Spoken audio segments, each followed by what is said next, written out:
ಸಾಗರ ಕ್ಷೇತ್ರದ ರಾಜಕೀಯದ ಬಗ್ಗೆ ಮಂತ್ರಿಗಿರಿ ಬಗ್ಗೆ ತಾವೇನು ಹೇಳ್ತೀವಿ ಸಭೆಯಲ್ಲಿ? ಇಲ್ಲ, ಇದು ಪ್ರಯತ್ನ ನಡೀತಾ ಇದೆ. 3 ಬಾರಿ ಶಾಸಕರಾದಂಥವ್ರು. ಮತ್ತು ಈಗಿನ ಪ್ರಕಾರ ಹೊಸಬರಿಗೆ ಭಾಳ ಜನಕ್ಕೆ ಅವಕಾಶ ಕೊಡಬೇಕು ಅಂತ ಹೇಳಿ AICC ಅವರು, ರಾಹುಲ್ ಗಾಂಧಿ ಅವರು, ಮಲ್ಲಿಕಾರ್ಜುನ್ ಖರ್ಗೆ ಅವರು, ಸುರ್ಜೇವಾಲಾ ಅವರು ಹೊಸ ಒಂದು ವಿಚಾರವನ್ನು ಇಟ್ಟಿದ್ದಾರೆ. ಹೊಸಬರಿಗೆ ಕೊಡಬೇಕು, ಹೊಸಬ್ರು ಜವಾಬ್ದಾರಿಯುತ ಕೆಲಸ ಮಾಡಬೇಕು ಅನ್ನೋಂಥದ್ದು, ಹೊಸ ನಾಯಕತ್ವವನ್ನು ಬೆಳೆಸಬೇಕು ಅನ್ನೋಂಥದ್ದು ಇದೆ.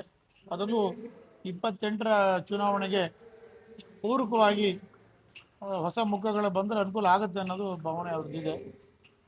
ಇನ್ನೊಂದಾಜು ಆ ದಿಸೆಯಲ್ಲಿ 3ನೇ ಬಾರಿ ಶಾಸಕರಾದವರು ಮಾನ್ಯ ಗೋಪಾಲಕೃಷ್ಣ ಬೇಳೂರು ಅವರು, ಅವ್ರಿಗೆ ಅವಕಾಶ ಸಿಗ್ಬೋದು ಅನ್ನುವಂಥ ಭರವಸೆ ಇದೆ ಸಹಜವಾಗಿ. ಯಾಕೆಂದರೆ ಕಾಗೋಡು ತಿಮ್ಮಪ್ಪನವ್ರ ನಂತರ ತಿಮ್ಮಪ್ಪನವರು ಈಗ ವಯೋ ಸಹಜವಾಗಿ ಅವರಿಗೆ ಸ್ವಲ್ಪ ಜಾಸ್ತಿ ವಯಸ್ಸಾಗಿರೋದ್ರಿಂದ ಅವರ ಆಶೀರ್ವಾದ ಕೂಡ ಇದೆ.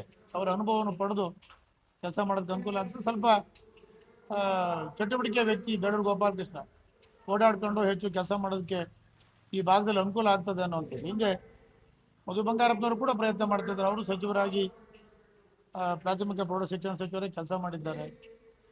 ಸಂಗಮೇಶ್ ಕೂಡ ಪ್ರಯತ್ನ ಮಾಡ್ತಾ ಇದ್ದಾರೆ. ಆದರೆ ಬೇಳೂರು ಗೋಪಾಲಕೃಷ್ಣ ಅವರಿಗೆ 3 ಬಾರಿ ಗೆದ್ದಿರೋದ್ರಿಂದ ಅವಕಾಶ ಹೆಚ್ಚಿದೆ ಅನ್ನೋದು ನನ್ನ ಭಾವನೆ.